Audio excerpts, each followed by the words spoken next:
1400 বছর আগে প্রিয় নবী দুটি অলৌকিক পাথর রেখে গেছেন বলে একটি বিশ্বাস প্রচলিত। এই পাথরগুলো এখনো একই অবস্থায় রয়েছে বলে দাবি করা হয় এবং প্রতিদিন হাজার হাজার পর্যটক এগুলো দেখতে আসেন। কিন্তু এই দাবি কতটা সত্য? বিজ্ঞানের যুগে আমরা বিজ্ঞানসম্মত ব্যাখ্যা খুঁজি। এই পাথরগুলো নিয়ে গবেষণা করে কিছু চমকপ্রদ তথ্য পাওয়া গেছে। হয়তো আপনি ভাবছেন এই পাথরগুলো আকাশে কিভাবে ভাসমান অবস্থায় থাকে। আজকের এই প্রতিবেদনে আমরা সেই রহস্যের উন্মোচন করার চেষ্টা করব। ঝুলন্ত দুটি অলৌকিক পাথর দাবি করা হচ্ছে। এই পাথরগুলো হযরত মুহাম্মদ সাল্লাল্লাহু আলাইহি ওয়াসাল্লাম 1400 বছর আগে বেঁধে রেখে গিয়েছিলেন এবং এখনো সেগুলো ঝুলে আছে। কিন্তু এই দাবি কতটা সত্য?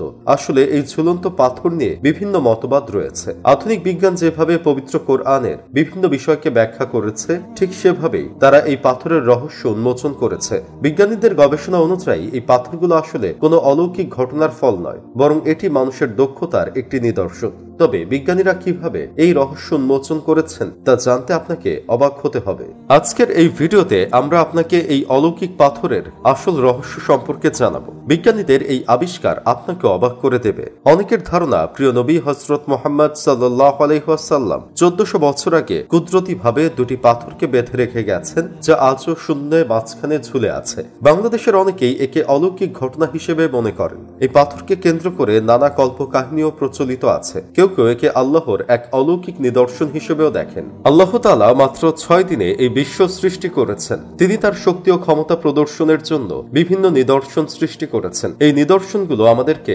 আল্লাহর অস্তিত্ব ও একত্বের প্রতি বিশ্বাসী করে তোলে এবং সঠিক পথে পরিচালিত করে। আল্লাহ মানব জাতির পথ দেখাতে অনেক নবী রাসূল পাঠিয়েছিলেন। তাদের অনেকেই অলৌকিক ক্ষমতার অধিকারী ছিলেন। কিন্তু কায়রো বিমানবন্দরের ভাসমান পাথর নামে পরিচিত ভাস্কর্যটি কোনো অলৌকিক ঘটনার ফল নয়। হ্যাঁ, এটি দেখতে অস্বাভাবিক লাগলেও আসলে এটি একটি দক্ষ শিল্পীর সৃষ্টি। মিশরের জনপ্রিয় ভাস্কর স্তাবান আব্বাস 2018 সালে এই ভাস্কর্যটি নির্মাণ করেন। বিমানবন্দরের 3য় টার্মিনালে অবস্থিত এই ভাস্কর্যটি এমনভাবে তৈরি করা হয়েছে যাতে মনে হয় পাথরটি শূন্যে ভাসমান।